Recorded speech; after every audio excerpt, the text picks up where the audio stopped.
Hi Swifties, welcome back to my channel. It is me, the Taylor Swiftologist. I am a journalist by trade and a Swiftie by choice.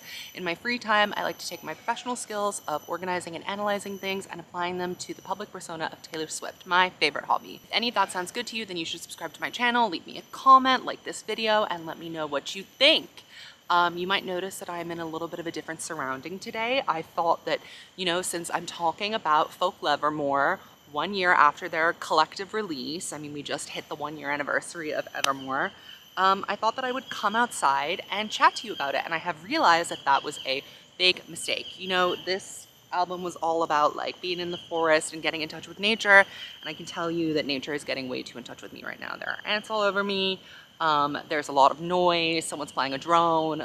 Like, I should just stay inside all the time. Back to what I wanted to talk to you about, which is the, legacy of these two sister albums. And in my opinion, they're not actually sister albums, they're cousins, because I think that they have some pretty stark differences, which we'll get into later in this video. But what I'm gonna do is talk about each of those albums and their kind of collective impact that I think they're gonna have on Taylor Swift's career in the bigger picture. And I'm also going to do my top 10 songs from each record, because why the fuck not, right? We're celebrating today. Congratulations, Taylor Swift, on being a genius. I think that like the surprise drop format, starting with Folklore, like really did kind of change everything for Taylor.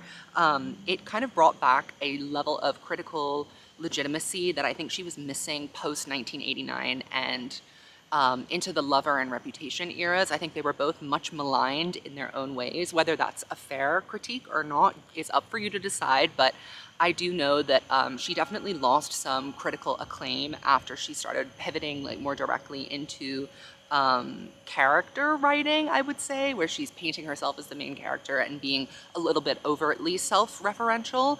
And she definitely pulled back on that and gave us mystique. She gave us intrigue. She gave us mystery with Folklore. I mean, down from the cryptic announcement of it coming out and then the surprise drop 24 hours later with all those weird song titles. I remember seeing the track list and being like, oh my god, I literally have no fucking idea what this album is going to be about. I have no idea what it's going to sound like, and I have never felt that way before. The surprise drop really did change the game for her. Like, I always said for years that she would never do a surprise drop because she loves to do her Easter eggs, her calculated album rollouts, her like long, lengthy process where she gets to like extract as much attention from one album cycle as she can. That all just kind of fell by the wayside when Folklore came out, and it really felt like she was letting some guardrails down. You know, like how in a bowling alley they have those like guardrails up so that the ball can like bounce off and keep going, it doesn't go into the gutter. I feel like with this one, it really was a creative risk. Like, she took a risk and she set herself up for either failure or success. And I mean, I think she has a very good internal radar of like what's good and what's not good, and she knew that this was some good shit. But, it was definitely a gamble, especially after she had just released Lover in 2019. She had never really produced an album so quickly before, and the turnaround between Folklore and Evermore is even more insane. But, it was uncharted territory for her. And as an artist, she is not always super comfortable with risk. And that's why I think that Folklore and Evermore are such astounding projects, because they really took her out of her comfort zone, which is something that I appreciate.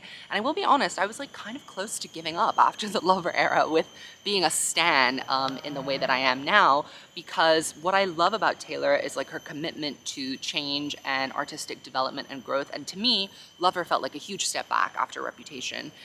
So I was so glad to see her heading in a completely new direction with Folklore and Evermore. And I definitely think that it's a better, easier way for her to ease into being an adult artist, someone who can be on adult contemporary pop radio rather than just having these like radio singles or going straight back into country music. It seemed like it was potentially a pivot, but it also left the door open for her to return to doing what she did before, which is, the big pop bangers and having a big moment. And I certainly wouldn't rule that out for the future, given that we've seen her appetite for what she wants to do with these re-records. I don't think she's quite done dominating the charts yet. And what dominates the charts but a huge fucking pop banger, okay? I think that these songs are so successful because they do two things simultaneously. One, they build on her existing storytelling skills. So she's always been known for her narrative-driven, like, very detailed autobiographical songs, but the element of growth, the second part of that, is that she has introduced this fictional narrative. So she has really opened up her internal scope. She's looking at the world differently. She's allowing herself to interpret her feelings and paint them through different characters and different scenarios. And I think in a way, like, that allows her to be even more autobiographical and even more personal than she ever was before, because she was so known for writing autobiographically, like at some point there must have been some self-censorship, you know, like she lets these crazy songs like Dear John and All Too Well go out into the world, but think about the stuff that she keeps to herself or that she doesn't comment on or talk about because it's too personal or she doesn't want the press or people to know about it. So I think that this has given her the most excellent vehicle and means to talk about things that maybe she doesn't want to directly relate to herself, but she definitely has experience in, while still being able to write in the way that she always has and that has brought her listeners to her for years on end. And you know what's so interesting about Folklore and Evermore is that they're not really a musical departure from things that she's done before. It's a pretty faithful like rendition of the quieter sounds that she's experimented with on different albums. I'm thinking of songs like Last Kiss and Sad, Beautiful, Tragic. Like she's no stranger to these long kind of rambling diatribes and softer, quieter, more atmospheric music. I think it was just the fact that she concentrated them all kind of in one area is what made it seem like a genre shift. But if you really listen to these songs, with the exception of a few like kind of outlying big experiments like Closure and Epiphany, they're melodically very sound and they have strong hooks. Like they're catchy, they're not difficult to remember. They're mostly in good tempo until Evermore, when she gets into like kind of different beats and time arrangements. But for the most part, I would say that these are pop songs. They're not alternative songs. They're not like rock songs. They're not even really indie pop. They are just pop songs that are quieter. I think mostly like what I love so much about Folklore and Evermore as cousin albums is that it shows that when Taylor restricts herself and when she limits herself or when she tries to force a theme or force a category or force a persona, like with Reputation and Lover, she ends up shooting herself in the foot, because I think that her spontaneity and her ability to like craft endlessly with no limits is probably the best part about her imagination. When she really lets her go, these beautiful experiments come out and she ends up pushing herself beyond her comfort zone. Whereas with songs like Lover, like for me personally, not songs like, albums like Lover, for me personally, like she was really trying to shoehorn things that didn't fit into one very kind of confusing, aloof, not necessarily cohesive theme, which is why the album sounds like it's all over the place. Whereas with Folklore and Evermore, like, because the thesis of the album is that I am trying something different and I am working with something new, they all are different, but they sound like they work together. And I guess this is where my difference in preference between Folklore and Evermore comes out. It's hard for me to say whether I like Folklore or Evermore more, because I think that they're such different records, which is why I keep saying they're cousins and not sisters. I think that Folklore is more similar to 1989 to me in that it's front to back good songs, pretty much. There's like one or two in there that maybe could have been pruned, but even with the addition of the Lakes, like that is still front to back a very strong record. It is listenable all the way through. It's cohesive. It sounds like every song fits together. There are elements of the same story in different songs. I'm thinking of the Triangle, the August, Betty, and Cardigan thing. You know, it all kind of works together. Whereas Evermore is a more ambitious project.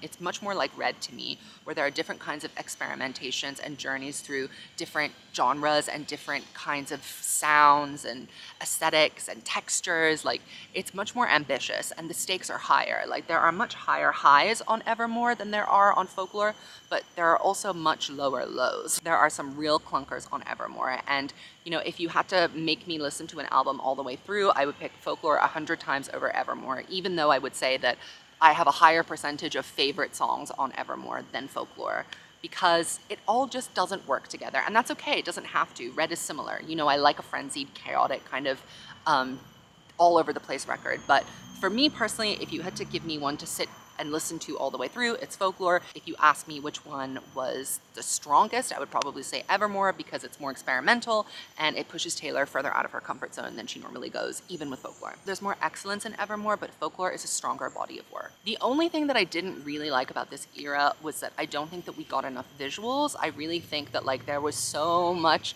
rich cinema in both of these track lists. And the fact that we just got videos for Cardigan and Willow is a little bit disappointing to me, though I do think for sure that Cardigan had some iconic visuals that are going to live on forever in the Taylor Swift canon. I think that there were definitely moments like The Last Great American Dynasty. I would have loved to see a video for that. Even Exile, songs like Gold Rush and Champagne Problems, like these very narrative-driven songs are so well suited to visual components, and I'm a little disappointed that she didn't devote more resources to that, but I understand she's being stretched kind of thin. Like, she's producing a lot at the moment, plus the re-records. Like, it is a huge undertaking, and I'm grateful for any morsel, any crumb that I get. I just wish that we had more cinema. And, you know, we were robbed of an Evermore Long Pond studio session. We just were. We never got what we deserved, and we deserved to see that properly. Something I also didn't like about the Folklore Evermore album cycles is that I felt like there was an absolutely unnecessary push to sell as much merch as possible. I have never really seen this before with Taylor Nation, but the way that they're hawking and peddling this ugly, expensive shit online is just like, it feels a little opportunistic to me. I mean, these albums have done astronomically well. We have like a million different vinyls, a million different CD covers, we have signed CDs. Like, when is it enough? You know, when does it become wasteful? When does it become too much? When do we start to feel bad about hawking like expensive, bad quality items to teenagers? Like, when is that not okay anymore? That's probably my largest gripe with this era and what it has introduced is these limited edition runs of different kinds of merch. Did you see that bug just fly in front of the camera? I have to go inside. All right, so now I'm going to talk about my 10 favorite songs off of each record. Now, this is just how I'm feeling lately. I've tried to be as objective as possible and really like look at what I listen to the most and what resonates with me personally the most. But, you know, it's always subject to change. I can never really stick to a legitimate ranking because as you live with these songs, they mean something different to you and they change over time. So let's start with Folklore. In 10th place, we have Exile. I love Taylor duetting with men. I know a lot of people don't like it, but I like it when it is with a male vocalist that has a very interesting, like, textured, dynamic voice, and Justin Vernon obviously is amazing. I would say that he outshines Taylor just a little bit in this song, but I love the duetting. It reminds me of The Last Time, that kind of like vocal back and forth. It's so compelling to me, and I love the performance that they did for the Long Pond studio sessions. In at number 9 is The One, and I love The One. It was probably my top 3 when I first heard it, but I just have found myself returning to it less, and I think that there are songs on Folklore that are like richer, more meaningful, have higher stakes, but I think it's so interesting that The One was the introduction to the Folklore Evermore series and Evermore was the end. I think that they complement each other so nicely. Like, The One is introducing possibilities and loss and a little bit of like doomed hopefulness, and then Evermore is really kind of like closing a chapter. It feels like a final moment. Number 8, This Is Me Trying. Now this is one, okay, I had a weird journey with the song. So the first time that I heard Folklore, I was like, oh my god, I'm obsessed with this song. It makes me want to cry. I really relate to this, you know, like mental health issues, like being depressed. I get it, I feel it. But then I kind of imprinted on other songs at the time, like Illicit Affairs I was really into, which doesn't even crack my top 10 today. But This Is Me Trying, as I've come back to it, like the metaphors were a little convoluted for me, and I think that the writing is clunky, but there is something very like raw and honest in the phrase, this is me trying. Like, this is what it looks like. It might not be perfect, it might not be amazing, it might not be great, but you know, I'm making an effort to like better myself or to get myself out of this hole that I've dug or the hole that I've found myself in. Number 7 is Betty. And Betty, if you watch my Folklore reaction, which started this whole channel, that's so weird, you know? The whole channel started because of my Folklore reaction. But I was very confused when I heard Betty because I hadn't quite like figured out that it was all fictional at that time, and I was just like not grasping the names of the people. But to me, this is like such a hallmark Taylor Swift song in that like it has those country elements, it has that narrative shift, it has that perspective tilt at the very end. Like, this reminds me of kind of how songs on Speak Now were structured. Like, they're very, Betty is like a little audiobook to me. I love it. I love the story. I think it's so cute, and I loved her performance of it at, was it the CMAs or the ACMs? I don't know. She was wearing something ugly, but this performance was really good. Number 6, Cardigan. This was a hard one for me to rank because I don't necessarily think that Cardigan is like the best song ever. I think that the first verse and chorus is not that good and kind of confusing and a little bit like too vague and bland, but it really soars and takes off in that like final part of it. And I think I'm just so attached to that image of Taylor clinging onto her piano in the sea, and that being the first like visual that I ever saw from this era, that Cardigan definitely has like a special place in my heart. And I love when she takes a really random metaphor and actually ends up making it work. They don't always work, but cardigan, like an old cardigan under someone's bed being something neglected that is picked up, put on, and reminds that person that they are loved and that they are useful and that they are desired. I mean, that we have to stand, okay? We just have to. Number 5, The Last Great American Dynasty. Now, this was the critic standout from this album. All the critics were highlighting this as one of the best moments on the record, and I definitely have to agree. When I heard that part where she like admits that she's talking about Rebecca Harkness and then she relates it back to herself, I about died. I really did lose my mind. Again, you can watch the reaction video to see what went down. but I really thought that that was something so special, the way that she wrote that. And the instrumentation, I thought that it was like, I don't know, it was so tongue-in-cheek, it was so clever, it was so wry. I would have loved a visual for this. Like, I just think that it would have been perfect to conclude the Rhode Island saga with this. There has been nothing but trouble since the day she moved into that house. She has been getting in trouble, whether it's like being ridiculed by the media for having too many parties, or the community residents coming together and hating her for building a wall. Like, it really, truly, it has been a struggle for her to live in this big ass expensive house.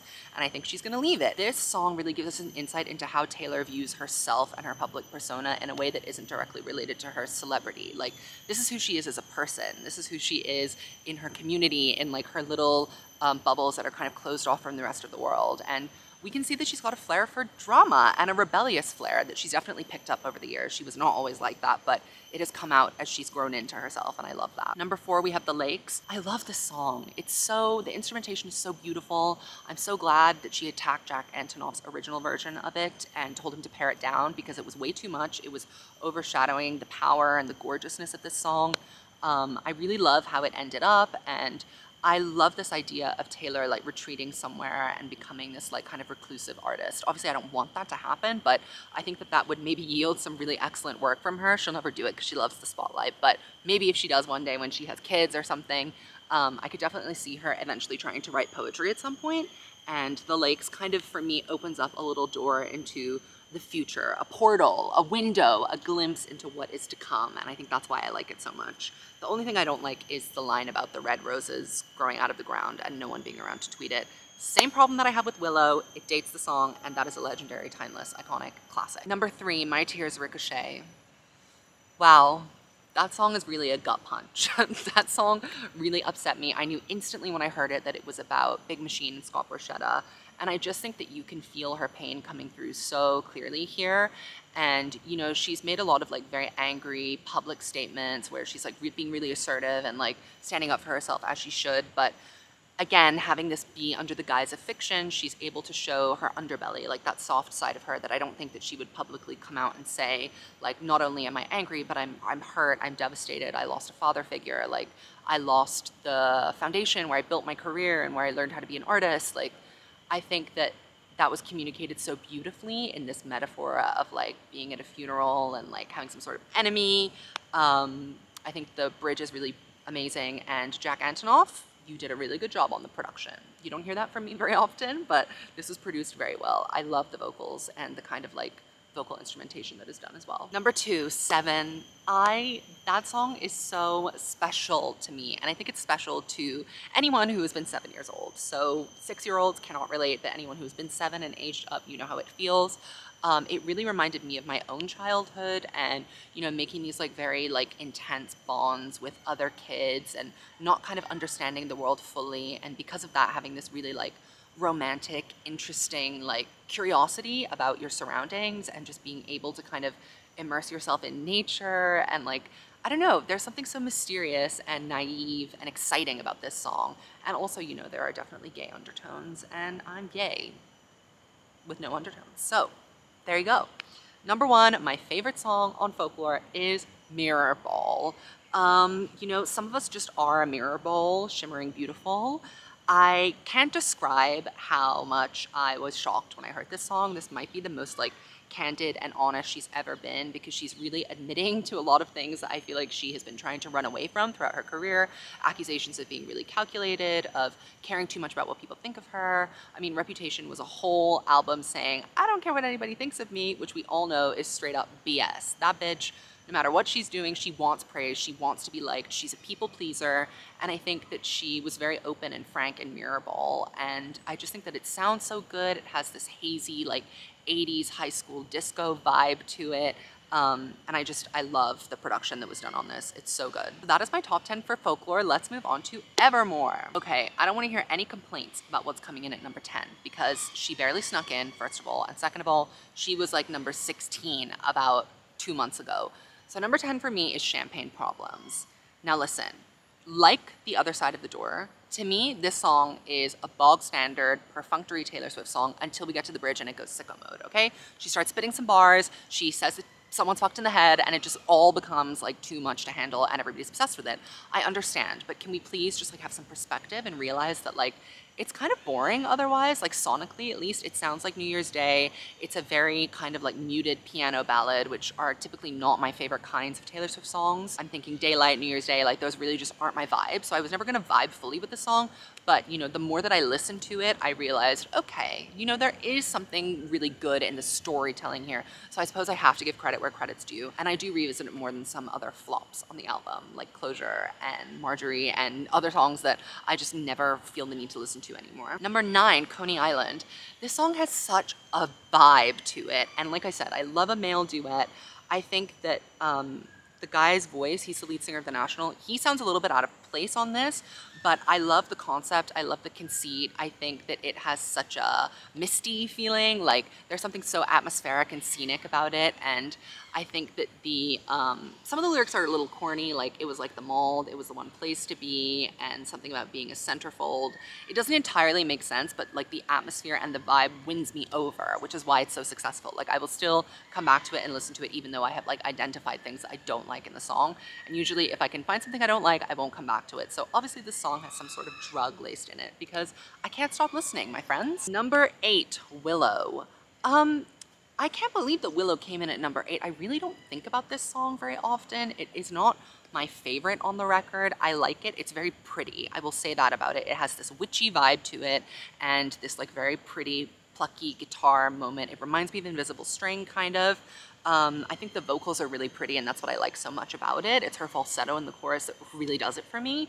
But I don't like the 90s trend lyric, okay? It's the same thing that I said about The Lakes. It dates the song. It also just doesn't make any fucking sense within the song. Like it doesn't help move the story along. It just is Taylor like being extra and being dumb. And I don't like that. I don't want it anymore. So Willow, you are being relegated to number, what is it, 8? Sorry. Number 7, now this was in my top 3 when I first started listening to Evermore, but this album was a grower, not a shower. Like she really had to develop over time, like a Polaroid picture, so that I could see the full colors and the full detail, but I still think that this song is excellent. Number 7 is Gold Rush. So this was like, I was very excited for this because I guess this and Long Story Short are the most up-tempo moments in the Folklore Evermore cinematic universe. But I have to say that I think that Gold Rush is like far superior to Long Story Short, which reminds me of Lover. Gold Rush is upbeat with that kind of like Folklore Evermore twist. It has that swelling orchestral kind of interruption that comes right after the chorus. And the structure of the song is so unique and so different.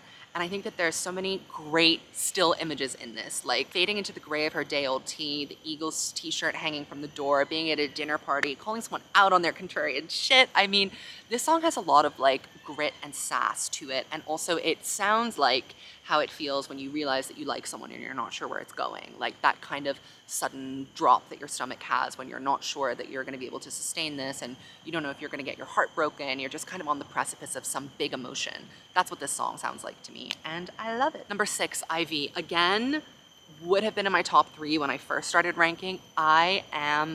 This song is like crack cocaine to me. It is so good. It has a beautiful instrumental. It's the only song where Dessner and Antonoff got together on Evermore, I think. But it just has the most intricate, beautiful vocals, and it has a very mysterious, ambitious story. Nobody really knows quite what's going on. Are there gay vibes to it? What's the situation? But I just think the bridge is one of her most beautiful bridges I've heard in recent memory. It is the goddamn fight of my life, okay? It really is. I just go a little bit feral when I hear this song. It is so good. It is so pleasing to my ears. It's like a story. I would have loved a video for this too. I hope that she'll eventually perform this live. Where is the Evermore Long Pond studio session? Hello, chop chop. Okay, we're getting into my top 5 now, and in at number 5 is 'Tis the Damn Season. I don't know how to describe how I feel about this song. I am like very deeply connected to it. I think that like the circumstances of what happened in 'Tis the Damn Season like happened to me in a parallel life. But second, well, first of all, it is the spiritual successor to Christmas Is When You Were Mine, which is my favorite depressing holiday song. And 'Tis the Damn Season scratches that same itch. It has this kind of like urgent, fervent whisper vocal that just sounds so good to me. And you know what I deeply relate to is sparring and constantly being in fights with someone that you love. Like trying to one-up each other, feeling afraid to let your guard down, that whole question of like, can we just call it even? I'll be yours for the weekend and then we can just cut it off again. It's like that sacrifice, that giving yourself over to a moment of passion or a moment of weakness, you know, when you're tired of putting up pretenses and pretending like you don't care about someone. I could go on about this forever, but just know that 'Tis the Damn Season is my fucking jam, okay? Number 5, that's what it is. Number 4 is Cowboy Like Me, and I can't explain to you how this is a gay song, but just know that it is. It's like Brokeback Mountain vibes. I just think that this is one of her prettiest songs that she's written, one of her nicest vocal deliveries, one of her most unique experiments in a long time. It is the closest thing to a true country song that we've had since probably Fearless or maybe Red, but I think it's even more country than Red. And the vocals are smooth like butter. I love the vibe and the scene. I don't know where she got this from, but part of the reason why I love it so much is that it really seems to have come out of nowhere. Like this is pure fiction. This is pure inventiveness. It's not really inspired by anything she's experienced, but she's taking her country songwriting sensibilities and she's doing something completely new with them. So that's why I love this song so much. It is amazing. Number 3 is Evermore. I love Evermore. Again, this was a grower for me. It didn't hit me on the first listen because I think I was tired from listening to it all the way through. But Evermore is really, really crazily beautiful. Like the piano is so nice. It has such an intricate, interesting structure as well. The whole song kind of like falls apart when Justin Vernon comes in and then it falls back together after he's gone. I just think that it like so accurately presents like how tumultuous her inner journey has been ever since Reputation. Like she's just been kind of worried about, you know, the existence of her career and if it's going to continue on, if she's gonna actually have a legacy after having all of this hate and all of this like pressure placed on her shoulders. And Evermore to me is like an exhale. It's like a release. It's like, okay, finally, like I did love her, I did Reputation, I got them out of the way, and now I'm at this beautiful new chapter of my life and I'm ready to let go and move on.